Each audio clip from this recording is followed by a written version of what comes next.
Hi, നമസ്കാരം. ഇന്ന് നമുക്ക് കറണ്ട് അഫയേഴ്സ് റിലേറ്റഡ് ആയിട്ടുള്ള ഒന്ന് രണ്ട് കാര്യങ്ങൾ മനസ്സിലാക്കാൻ ശ്രമിക്കാം. പരീക്ഷാകാലമായി 5-ാം തീയതി കേരളത്തിൽ SLC എക്സാം സ്റ്റാർട്ട് ചെയ്യുവാണ്. +1 +2 എക്സാംസ് ഒക്കെ സ്റ്റാർട്ട് ചെയ്യുവാണ്.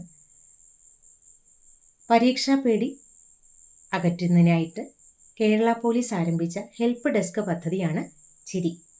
ചിരിയോടുകൂടി നമുക്ക് സമീപിക്കാം എന്നോർത്താൽ അത് കിട്ടും നമുക്ക്. ഇങ്ങനെയാണ് പരീക്ഷാ പേടി അകറ്റുന്നതിനായിട്ട് കേരള പോലീസ് ആരംഭിച്ച ഹെൽപ്പ് ഡെസ്ക് പദ്ധതിയാണ് ചിരി. ഓക്കെ. മറ്റൊന്ന്, ഇന്ത്യയിൽ തദ്ദേശീയമായി നിർമ്മിച്ച അത്യാധുനിക സർജിക്കൽ റോബോട്ടിക് പ്ലാറ്റ്ഫോം SSI മന്ത്ര. ഒരിക്കൽ കൂടി പറയുകയാണ്, ഇന്ത്യയിൽ തദ്ദേശീയമായി നിർമ്മിച്ച അത്യാധുനിക സർജിക്കൽ റോബോട്ടിക് പ്ലാറ്റ്ഫോം അഥവാ ശസ്ത്രക്രിയാ റോബോട്ടാണ് SSI മന്ത്ര. ഓർത്തിരിക്കാലോ.